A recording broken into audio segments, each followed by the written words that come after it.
आज इस मजलूमों की खुशी में इन्हें देख रहा हूं और मेरा 12 साल का इंतज़ार और उसका इंतज़ार ऐसा हो कि मेरे मजलूम जिस दिन जीत का जश्न मना रहे हों। मैंने तो सोचा था कि मुश्किल हालात देखने के लिए ये लोग आएंगे, लेकिन आज तो आपके चेहरों पे खुशी देख रहा हूं और ये लोग भी इस खुशी में शामिल होने के लिए आए हैं, तो खुशी तो देख नहीं पा रहा हूं, नहीं देख पा रहा हूं। तकारीरें बहुत की हैं हमने, लड़ाइयां बहुत लड़ी हैं। अरविंद जी से मिला था, उन्हें बता भी गया हूं, लेकिन इस आवाम के सामने इस बात को दोहराना जरूरी समझता हूं कि 12 साल पहले जब मैं गया था 3000 रुपया जेब में था, आपके खुशी के सपने लेकर चला था, ट्रेन में जर्नल डिब्बे में टिकट काट कर गया था, बस इस उम्मीद से कि आपके चेहरे पे खुशी देख सकूं।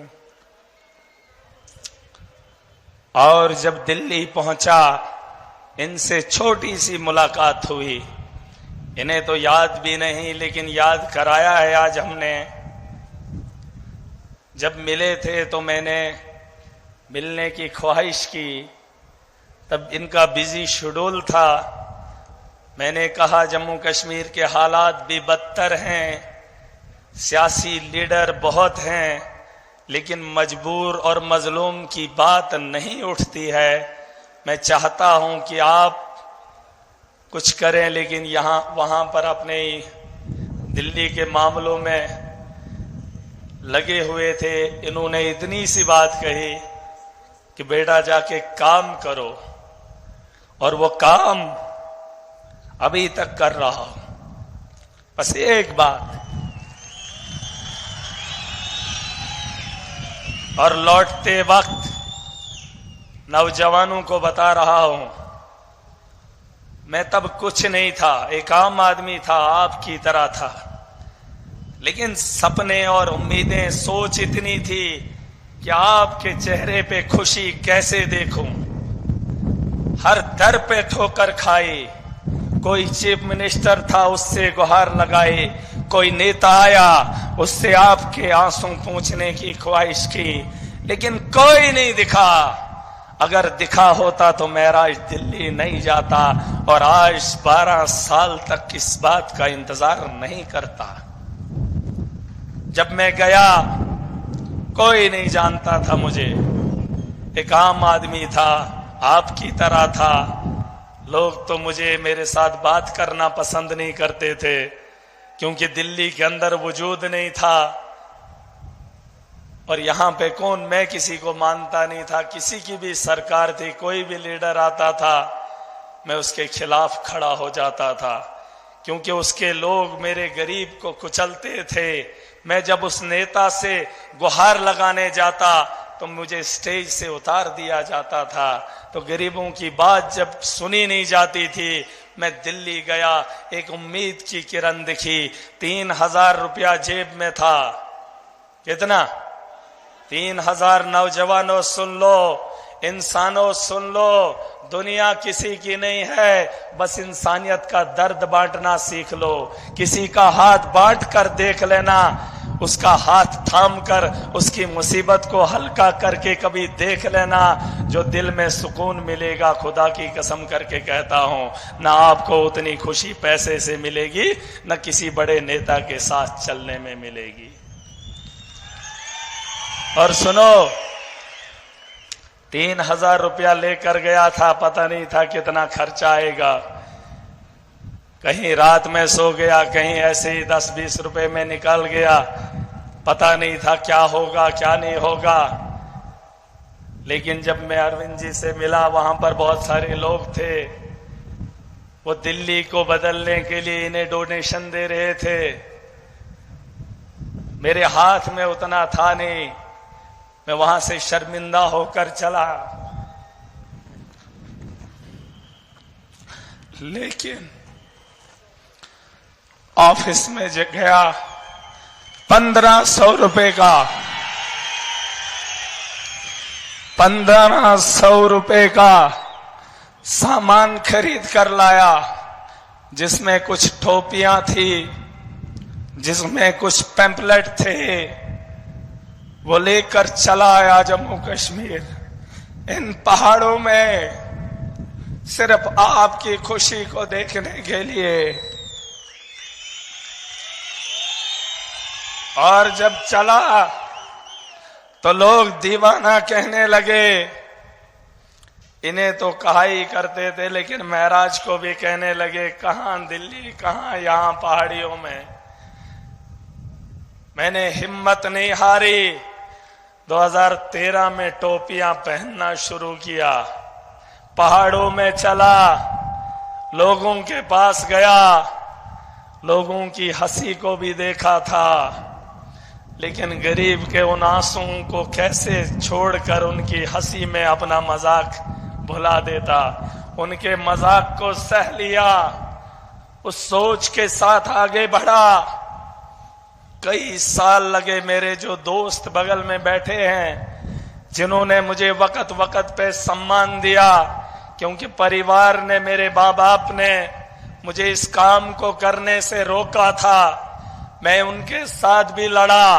कहा ये लोग किसी के नहीं हैं, लेकिन इंसानियत को बेहतर देखना हमारा शौक था। घर वालों की बात छोड़ दी, दोस्तों ने सहारा दिया, छोटा छोटा माल दिया, चलता रहा, लड़ता रहा। एक वक्त आ गया, आज इस सरजमीन पे बैठा हूं, बहुत खुश हूं, खुशी के आंसू गिरा रहा हूं। लेकिन मकसद अगर साफ होगा, नीयत में खोट नहीं होगी। बिना पैसे के जम्मू कश्मीर में सिर्फ 8000 जेब में था जब चुनाव के लिए खड़ा हुआ था। कितना? 8000। पता नहीं किसने उस अकाउंट में वो और पैसे डाल दिए, 29,000 कितना बन गया पता नहीं था। लेकिन अल्लाह पे भरोसा था, इंसानियत के लिए लड़ता था। इस दौर के अंदर ये बहुत बड़ी बात है कि इतने से पैसे में जीत दर्ज की हो, और इस असेंबली के अंदर गुलाम नबी आजाद, मैं उससे नाराज नहीं हूं, लेकिन मैं आपको एक बात बता दूं, हमारे यहां सब डिस्ट्रिक्ट हॉस्पिटल गुंदो में था, वहां गायनी का काम गिरधारी करता था। कौन करता था? गिरधारी लाल उसका नाम था, और गुलाम नबी आजाद हेल्थ मिनिस्टर था। मैंने तब उससे सवाल किया कि हेल्थ मिनिस्टर है, कम से कम हमारी माएं बहनें इज्जत का तो काम करें, किसी गायनी को भेज दे। लेकिन तब से लेकर अब तक वहां पर गायनी नहीं है। बिल्डिंग आजाद साहब ने बना ली, लेकिन हमारी मां बहन की इज्जत का ख्याल कोई नहीं कर रहा है। मैं नाराज था उससे, मैं लड़ा उससे आपके लिए, लेकिन और आज इस कॉन्स्टिट्यूएंसी में आया, उसने कहा मैं बीमार हूं, मैं कैंपेन नहीं करूंगा। अपने लोगों ने छोड़ दिया, पार्टी से अलग हो गए। मेरे रब ने उसे रुसवा करना था, क्योंकि उसने मजलूमों के साथ इंसाफ नहीं किया था एक ओहदे पे रह के। जिस शख्स के साथ मैं खड़ा हूं, अरविंद केजरीवाल इसका नाम है।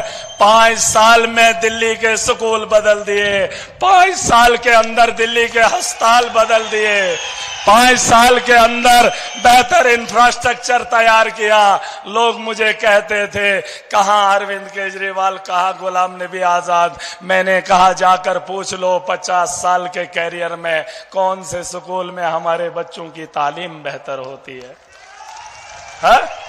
अरे दुख होता था जब दिल्ली को देखता था और अपने गांव को देखता था, खून के आंसू में राज भी रोता था। लेकिन बयान किससे करता? भाजपा के लोग कहते जम्मू कश्मीर में सरकार हम बनाएंगे। अरे क्या सरकार बनाओगे? 10 साल से गरीब के साथ खिलवाड़ हो रहा है। एसपीओस को परमानेंट नहीं किया, कैजुअल लेबरर को इंसाफ नहीं दिया, आंगनवाड़ी वर्कर्स पिटते रहे, लुटते रहे। अब सरकार बनाने का क्या फायदा? अरे एलजी तुम्हारा था, मोदी तुम्हारा था, देश तुम्हारा था, मेरे गरीब के साथ इंसाफ नहीं कर पाए। दुत्कारता हूं महाराज, उनका दुत्कारता है। शर्म आनी चाहिए उन लोगों को। माफिया बना है भाजपा यहां पर। आज ललकार कर बोलूंगा, मेरे मजलूम के साथ खिलवाड़ करोगे, महाराज तुम्हें नहीं छोड़ेगा, नहीं छोड़ेगा। जिसको जितनी ताकत लगानी है लगा ले, करप्शन को बंद करके रहेगा महाराज। करप्शन बंद करूंगा। जो मेरे गरीब को लूटेगा, मैं उसकी इज्जत उतारने में कभी भी कमी नहीं करूंगा।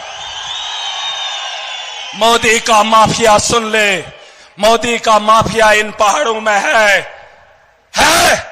रेत का माफिया है, चिनाब का माफिया है, बिजली का माफिया है, स्कूल का माफिया है, अस्पतालों का माफिया है, रोड का माफिया है। महाराज उसे बंद करेगा।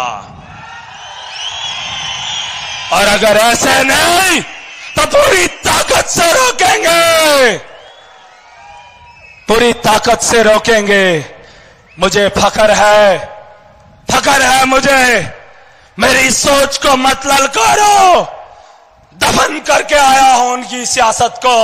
गुलाम नबी आजाद मरते दम तक सियासत में अगर खड़ा हो जाएगा, मेरा सियासत छोड़ देगा।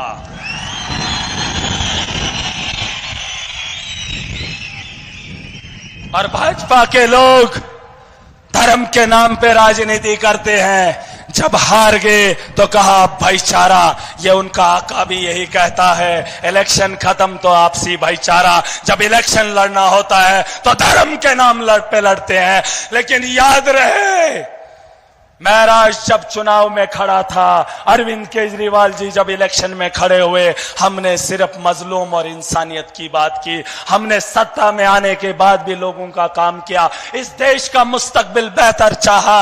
और आज इलेक्शन लड़े हों या जीते हों, इनके बोल में इलेक्शन के बोल अलग होते हैं और चुनाव जीतने के बाद बोल अलग होते हैं। ये गिरगिट है, लेकिन इन गिरगिट को सुधारने का वक्त आ गया। आ गया नहीं आ गया? कैसे सुधारेंगे? अगर कुछ लोगों को शक होगा, हमने लोगों की सोच को बदल कर दिखाया है। बड़ी बड़ी ताकतों को रोका। इसी सरजमीन पे मोदी उतरा था पहली बार, क्योंकि मोदी उससे पहले यहां पर नहीं आया था। केजरीवाल जी को बताना चाहता हूं, ये डिस्ट्रिक्ट है, इस डिस्ट्रिक्ट में मोदी पहली बार उतरा है। लेकिन हार की खानी पड़ी। मेरा गरीब डरा नहीं, मेरा गरीब बिका नहीं। उन्हें लगता है कि अब हालात नहीं बदलेंगे। ये जब असेंबली में जाते थे तो सो जाते थे, और जब असेंबलियां चलती थी जम्मू कश्मीर की तो देश पे राजनीति होती थी, धर्म पे राजनीति होती थी, बस उसी में झमेला होता था, वही दुनिया को दिखाया जाता था। लेकिन सियासत वहां पर भी महाराज बदलेगा। काम की बात होगी, स्कूल को बेहतर बनाने की बात होगी, सड़क को बेहतर बनाएंगे, माफिया को रोकने की बात असेंबली में उठेगी, और नौजवानों के रोजगार के लिए जराए जिस तर्ज पे खोले जा सके उसकी बात होगी। ठीक है, यहां पर हमारे पावर प्रोजेक्ट है सर। मोदी ने कहा हमने ये दिया, हमने वो दिया, सड़क बन रही है, नेशनल हाईवे। अमित शाह उसका ठेकेदार है, अमित शाह उसका ठेकेदार है। और भाजपा के एमएलए उसके सबलेट पे काम उठाते हैं और बाहर से नफरी लाते हैं, मेरे गरीब को लद्दाख बेचते हैं और कहते हैं कि हमने जम्मू कश्मीर में विकास किया। बाहर से मजदूर लाते हैं, हमारे पहाड़ों को खरोदते हैं। हमारे यहां बिजली बनती है तो बाहर क्या करते हैं क्या नहीं करते हैं, लेकिन हमें नहीं देते। कहते हैं हमने पावर प्रोजेक्ट बनाए, किसके लिए? माफिया के लिए। लेकिन जम्मू कश्मीर में बिजली 24 घंटे महराज आवाज उठाएगा और अगर सत्ता में बैठ गया तो करेगा। बता दो इन लोगों को कि बदलाव बड़े पैमाने पे आ रहा है। देख लो 6 करोड़ लोगों की रहबरी करने वाले आपके इस जश्न में शामिल हो रहे हैं। आज से पहले ऐसा हुआ? अरे वो तो इलेक्शन जीतने के बाद 5 साल दिखे नहीं, लेकिन महराज की ताकत का अंदाजा वो घरों में बैठे, गलियों में बैठे, कौन है वो? छुछेरे सोचते हैं कि वरना क्या करेगा। पंजाब का सीएम, दिल्ली का एक्स चीफ मिनिस्टर और इस पार्टी को वजूद देने वाला, देश में नहीं दुनिया को बताने वाला कि काम की राजनीति चलेगी नहीं, काम करेगा जो इंसानियत के लिए करेगा वही धर्म है। मैं मुसलमान हूं, लेकिन बगल में बैठा हिंदू है और इसके बगल में भी हिंदू है, बगल में सिख है और बीच में बैठा मुसलमान है। यह है मेरा मुल्क, यह है मेरे मुल्क की खूबसूरती। तुम टीका लगा कर आओगे, खुद को हिंदुओं का रक्षक मानोगे। अरे मैंने हिंदुओं के घर उजड़ते हुए देखे हैं। यहां उनके बच्चों को तालीम से महरूम इन्होंने रखा है। उनके नौजवानों को नशे की लत लगाने के लिए इन्होंने मजबूर किया। उन्होंने रोजगार ही नहीं दिया। 10 साल एलजी इनका था, मोदी इनका था, क्या रोजगार पैदा नहीं किया जा सकता? आज कहते थे जम्मू कश्मीर में सरकार बनाएंगे, अरे एलजी तुम्हारा था, उसको जो बोलते कर देता, करता नहीं करता।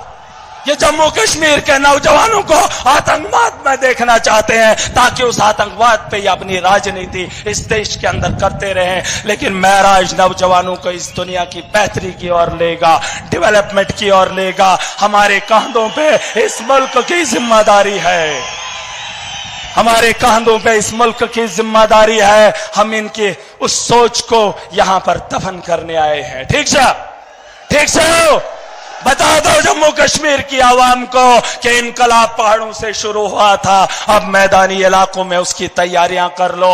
बाढ़ आने वाली है, बांध मत लगाना, ये इतना सैलाब है कि अपना रास्ता खुद बनाएगा। बता दो इन लोगों को। और भाजपा के जो लोग जीते हुए हैं उनको आदत थी ठेकेदारी की, सबलट पे काम उठाने की। अब जब महराज असेंबली में जाएगा तो वो भी गरीब के लिए काम करेंगे। नहीं करेंगे तो महराज उनसे भी सवाल करेगा और उनके वोटरों से भी सवाल करेगा। महराज इंसानियत के लिए उठा था, ये धर्म के लिए उठे थे, लेकिन काम किसी का नहीं करेंगे। अरे इस हॉस्टल में इलाज होता है हिंदू का? होता है? हिंदू का इलाज इस हॉस्टल में होता है? नहीं होता है। न मुसलमान का होता है। रास्ते में दम तोड़ा जाता है, एम्बुलेंस के टायर इनके पास नहीं है। एलजी बोलता है किसके हैं टायर? अब टायर भी नए लगेंगे और लोगों की सोच भी खुल गई। सर एक बात बताना चाहूंगा, मैं खुश हूं कि मेरे लोगों ने वोट की अहमियत को समझा।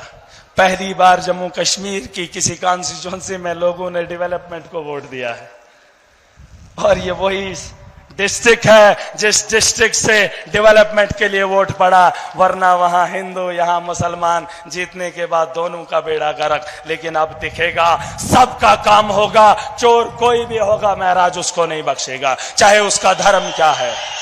और आज इस स्टेज से बोल रहा हूं, चेतावनी दे रहा हूं उन लोगों को, मेरी ताकत का अंदाजा अगर तुम्हें नहीं था, आज अगर थोड़ा सा लगा है तो बाज आ जाओ। वो ठेकेदार तुम्हें 10,000 में खरीदते थे, 10,000 का जमावड़ा अपने गरीबा में देखोगे। 10,000 नौजवान अपने दफ्तर के बाहर देखोगे। 10,000 में बिको, दबाओ गरीब को। तुम गरीब को डराने के लिए पैसा खाओगे ना। इसी तर्ज पे मैंने आपका दर्द बांटा है, मैंने आपके लिए हिम्मत की है। आपको भी बता रहा हूं, दूसरे का दर्द बांटना सीखो, तुम्हारा मेरा रब बांटेगा। एक दूसरे की मदद करो, एक दूसरे का सहारा बनो, न यहां हारोगे और न वहां हारोगे। यही इंसानियत है, यही इस्लाम है। और महराज मुसलमान है, मुझे फख्र है, मैं ईमानदार हूं, मुझे फख्र है, मुझे हुक्म दिया है इंसानियत के लिए लड़ना, इंसानियत के के लिए काम करना। बगल में अगर कोई हिंदू हो, कोई गैर हो, पहले उसका ख्याल करना, उसके बाद दूसरे का सोचना। ये मेरा इस्लाम है। लेकिन ये धर्म के ठेकेदार, ये भाजपा की गलती नहीं है, ये हम मुसलमानों की भी गलती है, क्योंकि हमारे धर्म के ठेकेदारों ने हमें भी नफरत सिखाई, भाजपा के ठेकेदारों ने भी भाजपा हिंदुओं को नफरत सिखाई। भाजपा हिंदू नहीं है, भाजपा हिंदू नहीं है, भाजपा धर्म नहीं है। धर्म अलग है। सियासत के मैदान में आए हो, इस मुल्क की बेहतरी करो। पंडित और मौलवियों का काम आवाम खुद देखेगी। ठीक है, ठीक छो। एक नारा लगाऊंगा, केजरीवाल जी का नाम नहीं ले पाया, नहीं लूंगा जब तक न इस गरीब के चेहरे की हंसी को मुकम्मल देखूं। इसके चेहरे से हंसी उतरते हुए नहीं देखना चाहता हूं। अब आप खुद बता दीजिए इन लोगों को। मैं तो बहुत बता रहा हूं और उसका सबूत भी ये लोग हैं, लेकिन 12 साल का इंतजार और उसका इजहार कैसे करो, मुझसे नहीं होता। ठीक सा, मुझसे नहीं होगा। लेकिन एक नारा लगाऊंगा जो इन वादियों में गूंजता था, जिन नारों की वजह से आज ये इनकलाब बरपा हुआ है। मुल्क में तुम देख लो, मुल्क में तुम देख लो, इनकलाब, इनकलाब, इनकलाब। नहीं, ताकत नहीं है। अगर दिन तोड़कर आए हो, सोच को बेहतर करके आए हो, पीछे वरना आने की जरूरत नहीं थी। ये मजलूमों का अखाड़ा है, जालिम पीछे बैठा है। अपनी आवाज की ताकत से उन्हें ललकार कर बोलेंगे कि हम में कितनी ताकत है। जोर से बोलना, बोलोगे? हाथ खड़े करो, हाथ खड़े करो। अगर आज इस मुकाम पे बैठकर फिर बोलना पड़े, फिर शर्मिंदा हूं अपनी सोच पे कि तुम्हारी सोच अभी तक नहीं बदली। अभी तो तुमने सिर्फ अपना वोट दिया है, अभी तो आपके जिम्मे बहुत सारे काम हैं। अभी चुनाव आ रहा है, ईमानदार को खड़ा करना, वो आपको गारंटी से आपके बेहतर 5 साल देगा। एक नारा लगाऊंगा, नारे का जवाब जोर से देना। इनकलाब, इनकलाब, इनकलाब, इनकलाब, इनकलाब, इनकलाब। आम आदमी पार्टी, आम आदमी पार्टी, अरविंद केजरीवाल, अरविंद केजरीवाल, भगवंत मान जी, भगवंत मान जी, संजय सिंह जी, आपको मेरी तरफ से बहुत बहुत मुबारक हो। अब आपकी इस खुशी में शामिल होने के लिए इन्हें मुबारकबाद दूंगा। और इन लोगों को इसलिए कि दिल्ली में बैठकर आपका दर्द बांटने आए हैं, आपकी हंसी को और मजबूत करने आए हैं। मैं बहुत खुश हूं। मेरी तरफ से, आप सबकी तरफ से इन्हें मुबारकबाद देना चाहूंगा। दिमाग है और लौटने की उम्मीद करूंगा कि जम्मू कश्मीर में लोगों की उम्मीदें जुड़ेंगी। उन उम्मीदों पे आप भी थोड़ा हिम्मत करिए, वरना ये 12 साल का सफर, 14 साल तो वनवास गए थे, आपने तो 2 साल पहले ही यहां पर आ गए। मैं चाहता हूं कि ये सफर उतना लंबा ना हो। बहरहाल वक्त की कमी है, मैं आप ही को मौका दूंगा क्योंकि दिल के अंदर बहुत कुछ है, आप नहीं बोल। थैंक यू, खुदा हाफिज़, अस्सलाम वालेकुम, आदाब।